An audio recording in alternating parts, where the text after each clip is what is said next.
இமயக்குருவின் இதய சீடன் லக்ஷ்மண் ஜூ மற்றும் ஜே. கிருஷ்ணமூர்த்தி. புதுடில்லி. பஹர்கஞ்ச் பகுதியில் ஒரு சிறிய விடுதியில் அறையெடுத்தேன். விரைவாக குளியலை முடித்துக்கொண்டு ஆர்கனைசர் என்ற ஆங்கில பத்திரிகை அலுவலகத்திற்கு சென்றேன். பாபாஜியின் பஞ்சாபி வியாபாரி நண்பர் இறந்துவிட்டதாலும் அஸ்ஸன்ட் என்னும் பத்திரிகையை நடத்தி கொண்டு இருந்த எனது நண்பர் திரு நாயர் பத்திரிகையை மூடிவிட்டு சென்னைக்கு சென்று விட்டதாலும் தில்லியில் செல்வதற்கு எனக்கு இருந்த ஒரே முகவரி இந்த ஆர்கனைசர் பத்திரிகையினுடையதுதான். இந்த பத்திரிகை தீவிரமான இந்து ஸ்தாபனமான RSSஇன் கைப்பாவை என்பதெல்லாம் எனக்கு தெரியாது. நண்பர் திரு நாயரின் மூலம்தான் சென்னையில் ஆர்கனைசர் பத்திரிகை நிருபரோடு அறிமுகப்படுத்தப்பட்டு இருந்தேன். இந்த நண்பர் என்னை இந்து மதத்தை பற்றியும் இந்து மதம் அல்லாத வேறொரு மதத்தில் பிறந்திருந்தாலும் என்னை இந்தி என்று சொல்லிக்கொள்வதில் எவ்வாறு பெருமைப்படுகிறேன் என்பதை பற்றியும் எழுதுமாறு கேட்டுக்கொண்டார். பண்டைய சிறப்பு பெற்ற இந்துஸ்தான் என்னும் இந்து நாட்டினை சேர்ந்தவன் என்பதில் பெருமை கொண்டவனாக இருந்தேன் என்பதால் நானும் கட்டுரையை எழுதினேன். அந்த கட்டுரையை ஆர்கனைசர் இந்து என்று அழைக்கப்படுவதில் நான் ஏன் பெருமை கொள்கிறேன் என்ற தலைப்பில் வெளியிட்டது.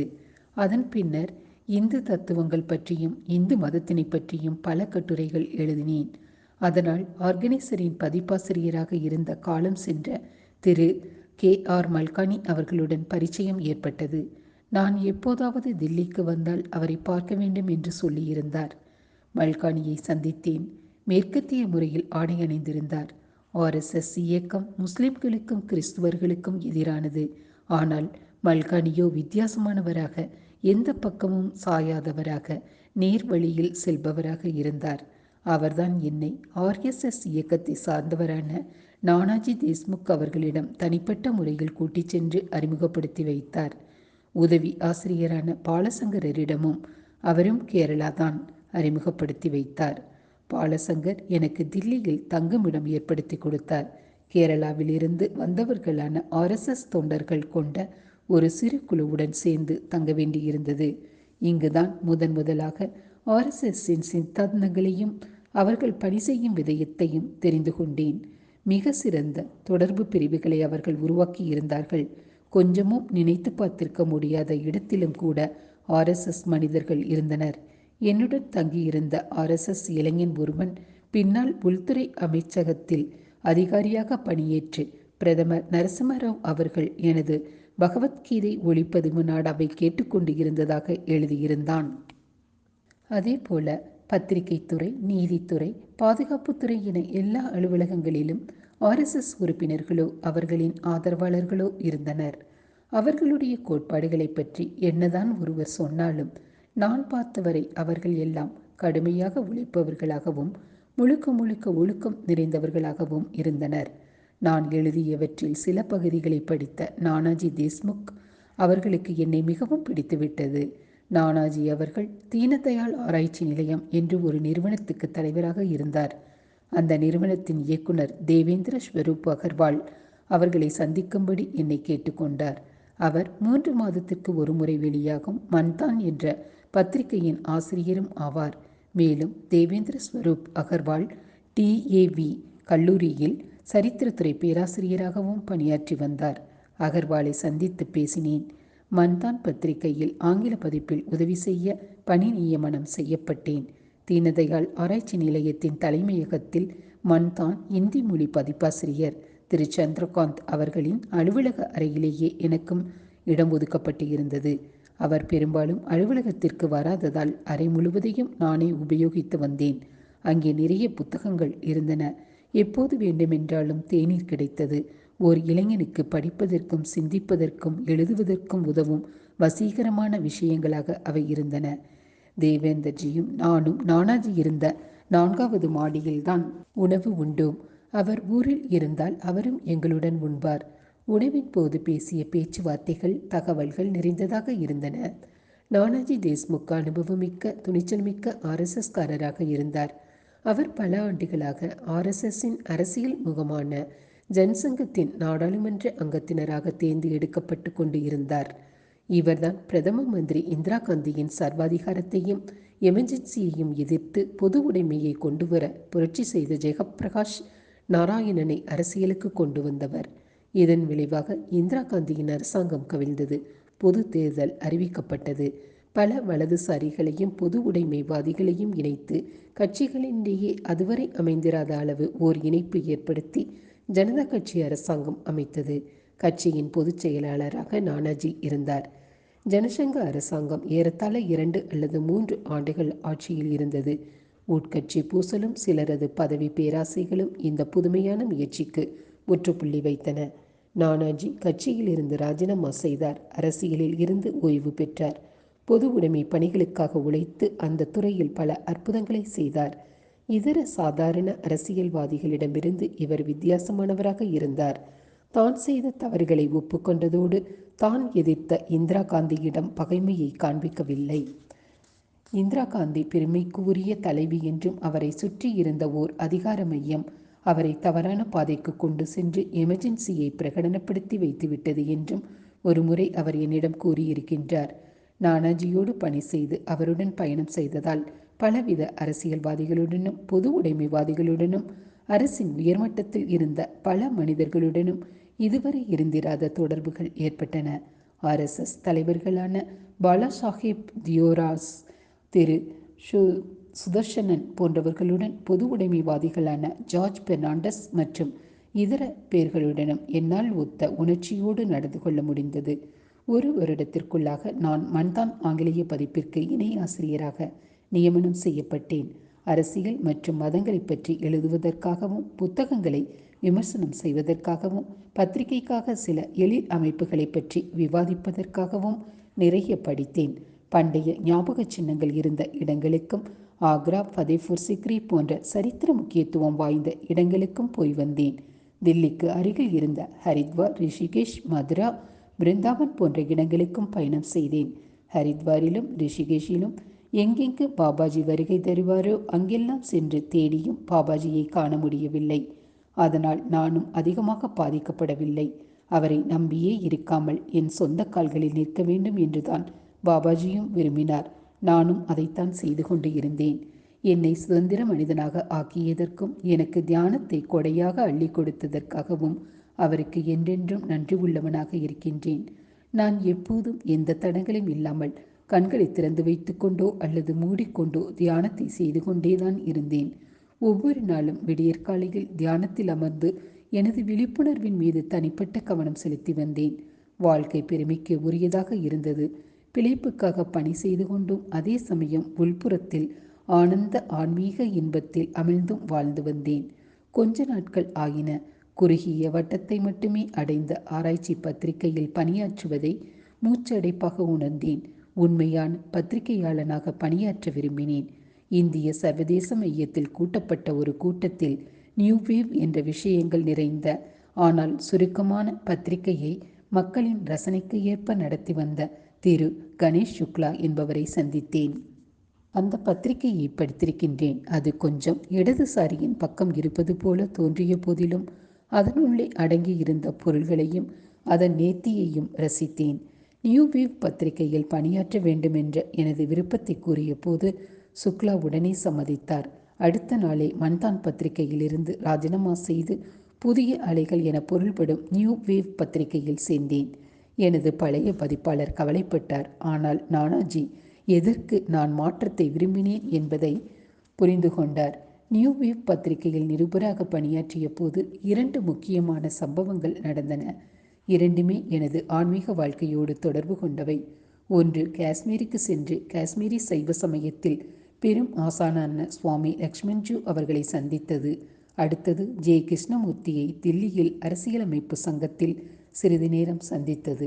காஷ்மீர் பிரமிக்க வைக்கும் பேரழகை கொண்ட பிரதேசமாக இருந்ததால் ஆரிய நாகரிகத்தின் தொட்டில் என்று பண்டைய காலத்தில் இருந்தே அறியப்பட்டது. கணிதத்தின் பேரறிஞரான பிதாகரஷ் தான் கணித ஆன்மீக அறிவை பெறுவதற்கு உதவிய காஷ்மீர பிராமணர்களுக்கு என்றென்றும் கடன்பட்டு இருப்பதாக கூறியிருக்கின்றார். கிபி 631ஆம் ஆண்டு சீனா தேசத்து யாத்ரிகரும் சரித்திர எழுத்தாளருமான யுவான் சுவாங் தமது அறிவை மேம்படுத்திக் கொள்வதற்காக காஷ்மீருக்கு சென்று இருக்கிறார்.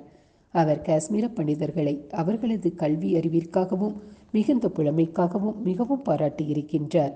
கிபி 760ஆம் ஆண்டு ஆங்காங் என்னும் இன்னொரு சீனத்து யாத்ரிகர் காஷ்மீரத்திற்கு சென்று அங்கேயே புத்த பிஷுவாக தங்கியிருந்தார். அந்த சமயத்தில் அங்கே 300க்கும் மேலான மடாலயங்கள் இருந்ததாகவும் அவை அனைத்தும் மதங்கள் மற்றும் தத்துவ விசாரணைகளில் ஈடுபட்டு இருந்ததாகவும் கூறியிருக்கின்றார். காஷ்மீரி சைவ மதம் ஆழமாக முழுமையாக சிவனையும் சிவ தத்துவங்களையும் பின்பற்றி பயிற்சி செய்வதாகவும் அந்த தத்துவங்கள் காட்டிய பாதையிலேயே செல்வதாகவும் இருந்தது. எழில் மிகுந்த காஷ்மீரத்துக்கு யார் சென்றாலும் முகலாய அரசர்கள் உலகத்தின் சொர்க்கம் என்று இதனை குறிப்பிட்டதை ஒத்துக்கொள்வார்கள். காஷ்மீர பள்ளத்தாக்கின் எழில் ஈடு இணையற்றது, வார்த்தைகளால் வர்ணிக்க இயலாதது. முகலாயர்கள் பெர்ஷியன் மொழியில் அகர் பித்தாஸ் பர் ருயே ஜமீன் அஸ்த் ஹமின் அஸ்த் ஹோ ஹமின் அஸ்த் ஹோ ஹமின் அஸ்த் என்று கூறியிருக்கிறார்கள். அதாவது, இந்த உலகத்தில் சொர்க்கம் என்று ஒன்று இருந்தால் அது இதுதான், அது இதுதான், அது இதுதான். திபெத் கிழக்கிலும் சீன துர்கிஸ்தான் மற்றும் ரஷ்யா வடக்கிலும் ஆப்கானிஸ்தான் மேற்கிலும் இருப்பதால் பலதரப்பட்ட நாகரிகங்கள் தாக்கம் காஷ்மீரத்தின் வாழ்க்கை மற்றும் பண்புகளில் உயர்தரமாக இழைந்தோடி இருக்கிறது. பெருமைமிக்க சூஃபி ஷா ஹம்தானி அதன் கலவையான உயர் பண்புகளுக்கு தன் பங்கையும் அளித்து இருக்கின்றார். கொடுங்கோல் முகலாய அரசர் அவுரங்கசீப்பின் சகோதரரான தாரா ஷிகோஷ் ஒரு துறவி. முதலில் உபநிஷதங்களை பெர்சிய மொழியில் மொழியாக்கம் செய்து எழுதியவர் அவர்தான். அவர் ஸ்ரீநகரில் தங்கி காஷ்மீரி சூஃபி போதனைகளை ஊன்றி படித்து கொண்டிருந்த போது அவுரங்கசீப்பால் திட்டமிடப்பட்டு படுகொலை செய்யப்பட்டார் என்பது மிக சிலருக்குத்தான் தெரியும். ஆனந்த்நாகின் அருகில் இருக்கும் பஞ்சோவில் 5ஆம் மற்றும் 6ஆம் நூற்றாண்டுகளை சேர்ந்த குகை கோவில்கள் உள்ளதாகவும் அவற்றை தரிசித்து வருமாறும் பாபாஜி கூறியிருந்தார். அந்த பஞ்சோ கோவில்களை தரிசிக்கவும் மரியாதைக்கு உரிய ஸ்ரீ லக்ஷ்மண் ஜூ என்னும் யோகியை சந்திப்பதற்காகவும் தான் காஷ்மீருக்கு வந்திருந்தேன். மனித அறிவுக்கு எட்டாத மத சம்பந்தப்பட்ட உயர்நிலை ஆன்மீக அனுபவங்களை அடைவதற்கான பயிற்சியில் ஈடுபடுவதற்கு ஒரு காலத்தில் இந்த கோவில்களில் இரகசிய தீட்சை அளிக்கப்பட்டது. பண்டைய காலங்களில் பழைய எகிப்தின் பிரமிட் ஆலயங்களை சேர்ந்த ஹிரோபாண்ட் என்று அழைக்கப்பட்ட மத குருக்கள் கூட மிகுந்த தொலைவில் இருந்து இங்கு வந்து இரகசிய தீட்சை பெற்று இருக்கிறார்கள். பழைய வரலாறுகளில் இயேசு கிறிஸ்துவும் காஷ்மீரத்தில் சில காலம் கழித்ததாக கூறப்படுகிறது. குகைகளை பார்த்த பிறகு பல புண்ணிய தலங்களுக்கு சென்றேன். குறிப்பாக புகழ்பெற்ற சூஃபி புண்ணிய தலமான ஹஜ்ரத் பால் ஸ்தலத்திற்கும் குன்றுகளில் ஏறி சென்று ஆதிசங்கரால் ஸ்தாபிக்கப்பட்ட லிங்கம் இருக்கும் இடத்திற்கும் சென்றேன். ஆனால் காஷ்மீரி சைவ வல்லுநரான ஸ்ரீ லக்ஷ்மண் ஜூ அவர்களை சந்தித்ததைத்தான் முக்கியமான சம்பவமாக சொல்ல வேண்டும். ஞாயிறு 3:30 மணி அளவில் லக்ஷ்மண் ஜூ அவர்களின் ஆசிரமத்திற்கு சென்றேன். அந்த ஒரு நாளில்தான் சுவாமிஜி பொதுமக்களை சந்திப்பார் என்று என்னிடம் கூறினர். எழில் நிறைந்த பூந்தோட்டமே அவரது ஆசிரமமாகவும் இருப்பிடமாகவும் அமைந்து இருந்தது. நிஷால்பாக் என்று அழைக்கப்பட்ட அந்த ஆசிரமம் தால் ஏரிக்கு எதிரில் முகல் தோட்ட மலைச்சரிவுகளின் அருகில் இருந்தது. ஆசிரமத்தில் இளைஞர்களும் பல முதியவர்களும் நிறைந்து இருந்தனர். கூட்டத்தில் சேர்ந்து கொண்டு சுவாமிஜியின் வருகைக்காக காத்து நின்றேன். இந்த சுவாமிஜி தான் இன்றைய தேதியில் மகத்தான காஷ்மீர சைவ வல்லுநர் என்றும் நுனிப்புள் மேய்ந்தவர் அல்ல என்றும் மிக கடுமையாக அதில் பாடுபட்டு உழைத்து நுண்திறன் பெற்றவர் என்றும் பாபாஜி கூறியிருக்கின்றார். கொஞ்ச நேரம் கழித்து கூட்டத்தில் சட்டென்று பேச்சு ஓய்ந்துவிட்டது. மற்றவர்களைப் போல் அண்ணாந்து நோக்கிய போது அவரை பார்த்தேன். 6 அடி உயரத்தில் மழுங்க சவரம் செய்த முகத்துடன் ஒல்லியான தேகத்துடன் இருந்தார். அவரை நரைமுடி ஒழுங்காக வெட்டப்பட்டிருந்தது. மிக அழகான மனிதர். நீளமான காஷ்மீர பெஹாரான் ஆடைகளை அணிந்திருந்தார். 70 வயது மதிக்கத்தக்கவராக இருந்தார். நடையில் இளமை தெரிந்தது. நடை, உடை, பாவனைகள் அனைத்தும் கண்ணியமாக இருந்தன. கூட்டத்தினிடையே அமைதியாக நின்று அந்த பெருமை மிக்கவருக்கு தலைவணங்கி வணக்கம் செலுத்தினேன். இவரை தனிப்பட்ட முறையில் சந்திக்க இயலுமா என்று யோசித்தவாறு இருந்தேன். அவர் அங்கு கூடியிருந்த சிலருடன் நகைச்சுவையாக பேசிவிட்டு அவர்களை ஆசீர்வதித்துவிட்டு சிரித்த முகத்துடன் நேராக நான் நின்று கொண்டிருந்த இடத்திற்கே வந்து எனது கைகளை பற்றி கொண்டார். அவரது கண்கள் எனது கண்களில் எதையோ தேடுவது போல என்னை கூர்ந்து பார்த்தன. ஓர் ஆனந்த கிளர்ச்சி உடல் முழுவதும் ஓடி எனக்குள் சிலிர்ப்பு ஏற்பட்டது.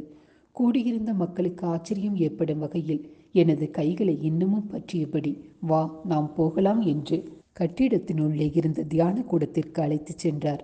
உள்ளே நுழைந்ததும் ஒரு காஷ்மீர கம்பளியில் அமர்ந்து கொண்டு என்னை அவருக்கு முன்னால் அமரும்படி கூறினார். என்னை நோக்கி குனிந்து கைகளை பற்றி கொண்டு, குழந்தாய், இன்னும் அருகில் வந்து உட்கார். உனக்காக காத்து இருக்கிறேன். என்னை நம்பவில்லையா? சந்தேக சாம்பிராணி என்றார். அவரது நீண்ட அங்கியிலிருந்து ஒரு கருப்பு பொருளை எடுத்து காண்பித்தார். இது என்ன தெரிகிறதா? திகைத்து போனேன். பாபாஜி கழுத்தில் அணிந்து இருந்த ருத்ராட்சம் போலவே அதுவும் இருந்தது. பெரியதாகவும் கருப்பாகவும் இருந்தது. எனது 20வது வயதில் பாபா மகேஸ்வரநாத் இதை எனக்கு அளித்தார். இந்த விஷயம் யாருக்குமே தெரியாது. இப்போது உனக்கு தெரியும். ஓராண்டு கழித்து அபினவ் குப்தாவின் பொழிப்புரையுடன் பகவத்கீதையை பதிப்பித்தேன். நான் அதை செய்ய வேண்டும் என்பது பாபாவின் விருப்பம். உனது ஆசான் உன்னை இங்கு அனுப்பியது குறித்து மகிழ்ச்சிதான். பாபாஜி எனக்கு தனிப்பட்ட குரு இல்லை என்றாலும் எனது ஆசான் சுவாமி மெக்டப்கக் மற்றும் எனது மகா ஆசான் சுவாமி ராமின் மீது வைத்து இருக்கும் மதிப்பைப் போலவே பாபாஜியின் மீது மிகுந்த மதிப்பு வைத்து இருக்கின்றேன். உனது ஆசான் உன்னை கண்டுபிடித்து உனக்கு ஸ்ரீகுருவுடன் மீண்டும் தொடர்பு ஏற்படுத்தியது உனக்கு கிடைத்த ஆசீர்வாதம்தான். கண்களில் கண்ணீர் வடிய, சுவாமிஜி, இன்னும் நான் என்ன சொல்ல முடியும்? உங்களுக்கு எல்லாமே தெரிந்திருக்கிறது என்று கூறினேன். காஷ்மீர சைவத்தின் சில பகுதிகளை பற்றியும் அதன் பயிற்சி முறைகளை பற்றியும் 1/2 மணி நேரம் பேசினோம். எனது கிரியா பயிற்சியில் சில மாற்றங்களை செய்து கொள்ள சொன்னார். பிரத்யபிஜ்ன ஹிருதயம், விஜான பைரவர் மற்றும் பரத் சிகவி வாரணா ஆகிய புத்தகங்களை படிக்க சொன்னார். போதுவன் கடஷிகா மற்றும் பர பிரவேஷிகா என்னும் 2 சமஸ்கிருத நூல்களை, விவேகம் 15 பாடல்கள் மற்றும் உன்னத உண்மையின் நுழைவாயில் என்ற தலைப்புகளில் அவர் மொழிபெயர்த்திருந்த ஆங்கில நூல்களை வழங்கினார். அவரது பாதங்களில் சாஷ்டாங்கமாக நமஸ்கரித்து விட்டு கிளம்பினேன். பாபாஜியை பார்க்கும்போது எனது வணக்கங்களை சொல். மோட்சத்தை, அருளவல்ல அமிர்தத்தை அளிக்கும் அமிதீஸ்வரர் பைரவர் உனக்கு மோட்சத்தை அருள்வாராக என்று ஆசீர்வதித்தார். அவரை விட்டு பிரிந்த போது இதுதான் அவர் எனக்கு இறுதியாக சொன்ன வார்த்தைகள். தில்லி திரும்பினேன். 2 வாரங்கள் கழித்து அரசியல் அடிப்படை நிர்ணய சங்க மைதானத்தில் ஜே. கிருஷ்ணமூர்த்தி மாலை வேளைகளில் 2 நாட்கள் பேசப்போவதாக கேள்விப்பட்டேன். பல காரணங்களினால் முதல் நாள் கூட்டத்திற்கு போக முடியவில்லை. ஆனால் இறுதி நாளன்று பேச்சு துவங்குவதற்கு சில நிமிடங்கள் முன் போய் சேர்ந்தேன். பெரும் வணிகர்கள், தொழிலதிபர்கள், பல கட்சிகளை சேர்ந்த அரசியல்வாதிகள், அறிவாளிகள், விஞ்ஞானிகள் மற்றும் பத்திரிகையாளர்கள் என்று வந்திருந்தவர்கள் அனைவரும் பெரிய மனிதர்களாக இருந்தனர். நானும் பத்திரிகையாளனாக இருந்ததனால் ஜே.கே. பேசுவதை தெளிவாக பார்ப்பதற்கு ஏற்றவாறு நல்ல இடம் கிடைத்தது. சொற்பொழிவு கேட்க வந்தவர்கள் அமைதியாக அவருக்காக காத்து இருந்தனர். சரியாக 6 மணிக்கு அவர் உள்ளே நடந்து வந்தார். மிக நேர்த்தியாக வெளிர் குங்குமப்பூ நிறத்தில் குர்தா அணிந்து வெள்ளை பைஜாமாவுடன் மேடையில் சப்பனம் போட்டு அமர்ந்தார். நரைத்த முடியுடனும் பொலிவான முகத்துடனும் கைகளை குவித்து வாழ்த்து கூறி சொற்பொழிவாற்ற ஆரம்பித்ததுமே இந்த நாள் புத்தர் போன்றே தோற்றமளித்தார். அறிமுக வார்த்தைகளோ விளக்கு ஏற்றும் சடங்குகளோ இல்லை. நேராக விஷயத்திற்கு வந்துவிட்டார். இங்கே எந்தவித நம்பிக்கைக்காகவும் எந்த கொள்கைக்காகவும் எந்த ஒரு நிறுவனத்திற்காகவும் நாம் பிரச்சாரம் செய்ய வரவில்லை. நாம் இணைந்து உலகில் என்ன நடந்து கொண்டு இருக்கிறது என்பதை பற்றி ஆலோசிக்க என்ற வார்த்தைகளோடு அவர் உரையை தொடங்கியதும் இன்னும் நினைவில் தெளிவாக இருக்கிறது. கிருஷ்ணமூர்த்தி அவர்கள் பேசிய 1 மணி நேரத்திற்கும் சபை அமைதியாக இருந்தது. மூர்க்கத்தன்மையின் கொடுமைகளை பற்றியும் அதன் உட்கூறுகளையும், எப்படியெல்லாம் மதங்கள் பல நூற்றாண்டுகளாக அதை உற்சாகப்படுத்தி உதவிகளும் செய்து வருகின்றன என்பதை பற்றியும் அக்குவேறு ஆணிவேராக அலசினார். மனிதர்கள் மனதிற்குள் எத்தனை மூர்க்கத்தனமான கொடுமையாளர்களாக இருக்கிறார்கள் என்பதை புரிந்து கொள்ள சொன்னார். அவர் எல்லோரையும் கூப்பிய கரங்களுடன் மூடிய கண்களுடன் மனதுக்குள் அந்த மூர்க்கத்தனம் எப்படியெல்லாம் கணக்கிட முடியாத தீங்குகளை தங்களுக்குள் கொண்டு வந்து இருக்கிறது என்பதை அடையாளம் காண சொன்னார். அன்றாட வாழ்க்கையில் எல்லா மூர்க்க குணங்களையும் நீக்கிவிடும்படி மன்றாடி கேட்டுக்கொண்டார். அவரது சொற்பொழிவு குறிப்பிட்ட கோட்பாடுகளின் அல்லது தத்துவங்களின் விளக்க உரையாக இருக்கவில்லை. ஆனால் உள் உணர்வு நிலைகளுக்கும் உணர்வற்ற நிலைகளுக்கும் தன்னைத்தானே உள்ளுக்குள் அறிந்து கொள்ளும் ஒரு பயணமாக இருந்தது. கிருஷ்ணமூர்த்தி சொற்பொழிவை முடித்து கொண்ட பிறகும் கேட்டுக்கொண்டு இருந்தவர்கள் யாரும் அசையக்கூட இல்லை. கைகளை குவித்து வணக்கம் தெரிவித்து விட்டு மேடையை விட்டு எழுந்தார். அப்பொழுது தனிப்பட்ட அந்தரங்கமான ஒரு விஷயம் நடந்தது. அவர் நடந்து சென்ற போது திடீரென நின்றார். திரும்பினார். நேராக எனது கண்களை சில நொடிகள் பார்த்தார். பிறகு மீண்டும் திரும்பி நடந்து சென்று விட்டார். என்னால் தொட்டு உணரக்கூடிய சக்தி என்னுள் ஊடுருவுவதை உணர்ந்தேன். அறைக்கு திரும்பிய பிறகும் ஓர் புதுமையான சக்தி என்னுள் இருந்ததை உணர்ந்தேன். விளக்க முடியாத வகையில் ஏதோ ஒருவித சூட்சுமமான ஆனந்தத்தை குடித்திருப்பது போல உணர்ந்தேன். அறைக்குள் நுழைந்ததும் மாடியில் வசித்த எனது நண்பரான சரிதன் நான் ஏதாவது குடித்து இருக்கிறேனா என்று கேட்டார். அந்த அளவுக்கு தடுமாறிக் கொண்டிருந்தேன். இரவு முழுவதும் அந்த உணர்வு இருந்து கொண்டே இருந்தது. விடியற்காலையில்தான் உறங்க முடிந்தது. அடுத்த நாளே கணேஷ் சுக்லாவிடம் எனது ராஜினாமாவை கொடுத்து நியூவேவ் பணியில் இருந்து விலகி கொண்டேன். மறுநாள் ரயிலில் காசியை நோக்கி பயணம் செய்தேன். காசியில் ஜூனா அகடாவில் தங்க அனுமதி கிடைத்தது. அருகில்தான் ராஜ்கட்டில் கிருஷ்ணமூர்த்தி மையம் இருந்தது. அங்கே செல்வதற்கு மனம் ஒப்பவில்லை. அதற்கு பதிலாக ஒரு வருடம் வரை அங்கிருந்த படித்துறைகளில் சுற்றி கொண்டே இருந்தேன்.